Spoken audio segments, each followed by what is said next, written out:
Nnamdi Kanu would have been killed in Kenya before it got this bad, but got saved for this reason. AGF Malami confessed. All right, the AGF Malami of the Federation, as that's the former AGF to the former president of Nigeria, Mohammed Buhari, has gone live to say that that the IPOP leader Nnamdi Kanu have the mouth to be talking because his life wasn't ended in Kenya. That if his life was ended in Kenya long ago, yes, it wouldn't have gotten this bad. It wouldn't have been mentioning names as witness, and all these wouldn't have been coming up. In fact, can you imagine? He didn't know that he is giving his confession. You agree with me that this AGF name was among those mentioned in the witness list. You agree with me? Yes, his name was mentioned, and as his name was mentioned, the IPOP leader also went on to mention some other names, saying that all these people contributed to one crime or the other and was willing to bring them to book. But along the line, he said we can just allow them to be. And that's why you saw that the IPOP leader, you know, never called them up again. Yes, he didn't, because after going through the file, he discovered that his lawyers are just wasting his time bringing him to court. You know, haven't known that he doesn't even have any case, with the federal government. Yes, he said he has no case with the federal government, so they should just release him, and that was his decision. Now, everything being equal, the IPOP leader said that Section 2, subsection 3F of the Terrorism Prevention and Prohibition Act says that any court to try him is committing an act of terrorism. Yes, very clear. You can violate a treaty, enter into, and then come into it again. So you must be aware of that.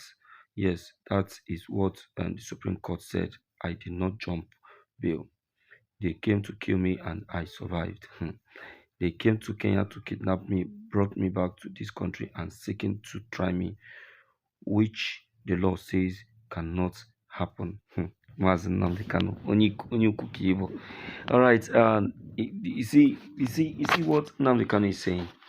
All these are well, written in the constitution, of which Nigerian government is aware of. Am I right? You cannot violate a treaty that Nigeria enter into and then hope that illegality will come in. My people, this matter about Nnamdi Kanu release and what the former Attorney General of the Federation has said is now causing another serious chaos. The story has started trending again after his statement started circulating. Yes, now the IPOP leader Nnamdi Kanu will now take it up from here. On Motor Show, you can now see why Nnamdi Kanu is saying that it's not having any case with you people. Of course, because it is you people that need to be tried. It's not even supposed to be Nnamdi Kanu in defense, but the Nigerian government, you know, the trial with Mazi Nnamdi Kanu. You understand? Yes, that's what it's supposed to be. But everything being equal, I want to say that we are heading somewhere, and the truth is finally, coming out by itself. So no shaking, nothing will happen.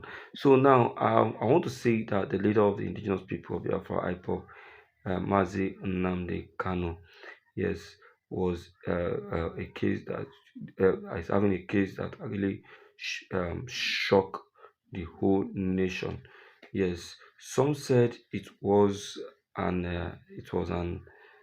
extraordinary rendition. Others called it a kidnap. But whatever the word one word that was clearly used, that is that they said he was kidnapped. Yes, argument about after arguments concerning that have actually mounted up, but a lot still keep trying to defend themselves. But the truth is finally coming out by itself without we making much effort or much move. What are we talking about? So, my dear listeners, I will really appreciate it if you can help like and subscribe to this very video, because more fact is coming concerning this very information. Yeah, you agree with me that even the very Reverend Father Ejike Mbaka, the director of Adoration Ministry, has also even made a clear point about the freedom of Mazen and the Kanu, and also gave a prophecy about what is currently happening right now, making it very clear that Nnamdi Kanu will be declared free. Yes, that was before the Supreme Court granted him freedom, but Nigerian will deny that freedom. That was a very catchy one. Anyway, Mbaka warned that if that happens, that the worst will happen to Nigeria, and that very worst is what is currently, going on as we speak. Please, my dear listeners, I would like you to help like and subscribe to this very channel. Yes, share this video. Let it get to the last person and individuals watching this very video. Thank you.